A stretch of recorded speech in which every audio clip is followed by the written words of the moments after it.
Conservation Laura Zambezi, and her talk is Specialized Units, Selection, Training, and Effectiveness. Hi everyone, it's great to be here. And I'm from Conservation Laura Zambezi, and we are based right outside the Laura Zambezi National Park in Zambia. And CLSDED works under three main pillars of support. And the first is wildlife protection and law enforcement. And then we also have an environmental education program and some community engagement programs as well. And within our wildlife protection and law enforcement, we've started to implement specialized units. And so today I'm just going to go over a few and to see the value of them. So there's different kinds of specialized units. They range from marine units, investigations and intelligence units, canine units, special response units, area units. There's also, these are some of the ones that we're involved in. There's also prosecutions units and rhino units.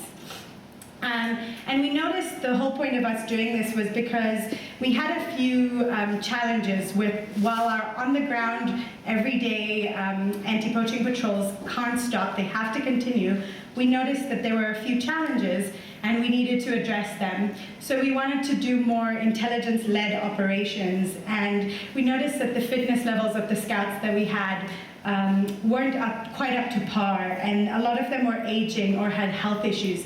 And it really deters the effectiveness of a patrol when you have to stop halfway through to pull out an officer that's sick or needs some medical attention. And it's also costly, and then in an area that's already undermanned and under-patrolled, it takes away a whole officer from a unit, and so it reduces its effectiveness. And so we found that quite an issue.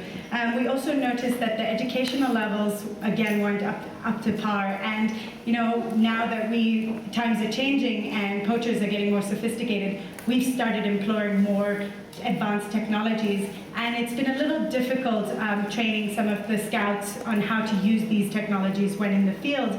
And again, it has a setback to our data collection when there's an issue with being able to know how to use them properly. And so there's always the issue that comes about also with internal corruption and integrity of the officers. So it's always something at the back of our minds, and making sure that the officers aren't getting into bad situations and not being able to be trusted. And so that's always something we have to look for. And there's numerous considerations when bringing in specialized units, but if done well, it'll help tackle these challenges. And so the first thing to think about is the selection process. And it's really important to have a long, thought-out selection process with qualified instructors. It's important to have people who know what the organization or department are looking for in these officers, because then they'll know how to test and select the scouts. So it's important they'll be able to look at the education levels. And it's good from the start to have a standard of, let's say, all scouts that you are considering should have at least grade 12 certificate education levels, so that you know that as you train them, they're able to understand technologies and they're able to use these things effectively. And when you have trainers that are qualified, they're able to test the mental and physical capabilities of these officers. It's easier to test the physical levels, but the scouts also go through a lot of very intense situations when they're in the field, and it's important for their safety to be able to handle these situations mentally. So it's good to have them trained to be able to select officers that you know will be able to withstand the traumas that they may have to go through when in the field. The trainers will also be able to do more honesty evaluations and be able to see how you can trust an officer, and this helps again to help deal with the internal corruption, and they'll be able to get a gist of how well these officers would be able to multitask, and there's tests for all of these things, so it's important to be able to go through all of that when doing your selection process. It's not, so polygraphs is not something that's being done in Zambia at the moment, but it is something to consider when, if a country does allow, to be able to do polygraphs, so that you know from the beginning how well you get a gauge of an officer.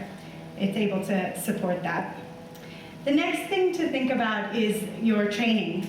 And again, it's important to have specialized, qualified trainers that know a variety of techniques of training. And in this case, it's important to, if you need to bring some from abroad, if you don't have the capacity within the country, to consider this. And scouts should be trained on various things, such as close quarter combat. This is especially important for the safety of the scouts that are going into the field, to be able to protect themselves in situations, to know how to deal with situations. It's really important to know those skills. Also things such as law. So in Zambia, for example, we teach them about the Zambia Wildlife Act, and it helps them to understand the bigger judicial system and see the bigger picture of law enforcement and prosecutions.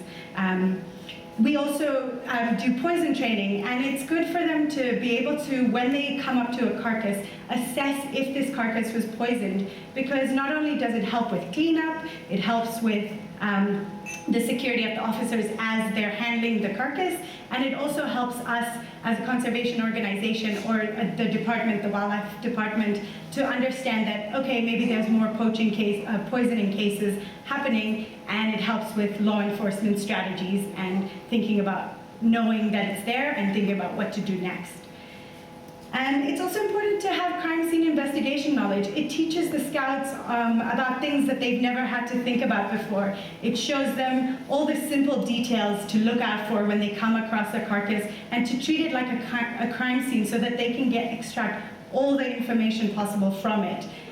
So for example, if you're a canine unit coming across a carcass and there's a footprint there, they're able to look at the footprint, see how fresh it is, and then the dog can start tracking and hopefully come up to a poacher. So when they learn these things, they have more knowledge to be able to deal with the different situation, and maybe even follow up the situation if they came across it soon enough from when it happened.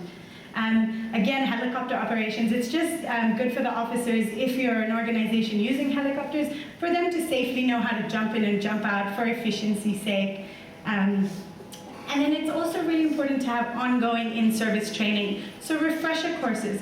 The scouts go through so much training, and they're taught so many different things. So to have reoccurring courses where they're reminded and reinforced on what they learn is just good to help them, so that when they're out in the field, they can remember these skills and use them.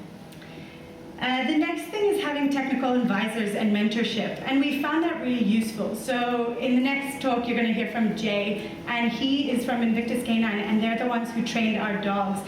And it's really good to have that relationship between the trainers and us, because when the handlers come up with questions that they need to know about, they're able to ask the trainers, go back to them, and the trainers are able to give them the right answers so they can keep learning. And we always emphasize collaboration with other units. So when you have the investigations units working with the rapid response units, working with the canine units, with their combined skills, they're able to start looking at higher level syndicates, not just the poachers on the ground. They have much more sophisticated technologies and skills, so they're able to come up with bigger busts. And we've seen a lot of good successes from combined operations with these specialized units. The next important thing is equipping. So using good modern technology. There's a lot of technology out there nowadays that we can harness to help us in wildlife protection. And it's also really good to have communication equipment. So in the Lower Zambezi, there's no mobile phone network. So having all the scouts have radios is really important for security's sake and safety, so that they can contact us or the National Parks Authority, but also so that they can contact each other if they need to collaborate on or need reinforcement of officers when on operation. It's also really exciting to have identifiable branding and uniforms. So on the corner of that screen, that is the specialized logo that we have for our rapid response unit. And it sets them aside, and it shows that they are a specialized unit. And that goes into the next topic, which is motivating and morale. It's also important to have them suitably armed, so handguns and pepper spray, but most so it's really important to have them trained on how to properly use those things so that they're using them in the right situations, in the right scenarios, and so they're not harming themselves in the process of using those things. Having them equipped for night operations is also pretty important because when they're on patrol, they are on call 24/7. So if they have to respond to something at night, it's good to be able to be equipped with night scopes or FLIR or even just head torches so that their night operations aren't hindered by the fact that it's dark, so that they can carry on more efficiently. And the next thing is motivating. So it's important to keep the scouts motivated. That's a big thing that also helps with the internal corruption. When they're motivated, when they're enjoying what they do, they're less likely to become involved in more negative activities. And so increased salary is always a good positive to help support scouts and keep them happy. But so is success incentives.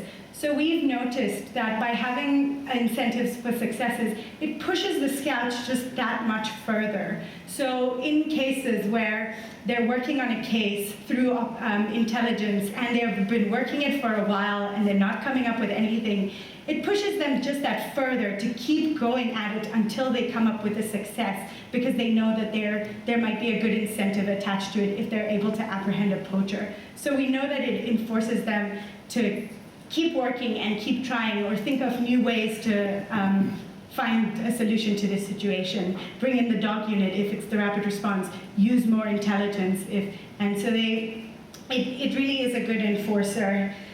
As I mentioned earlier, having things like advanced equipment and specialized branding, it sets them aside from the others and shows that they are specialized, they are different, and they have, they have access to internet, and these days they know what equipment is out there. So they also take pride in knowing that they are using this cutting edge technology and they are using this amazing equipment, and it makes them feel proud.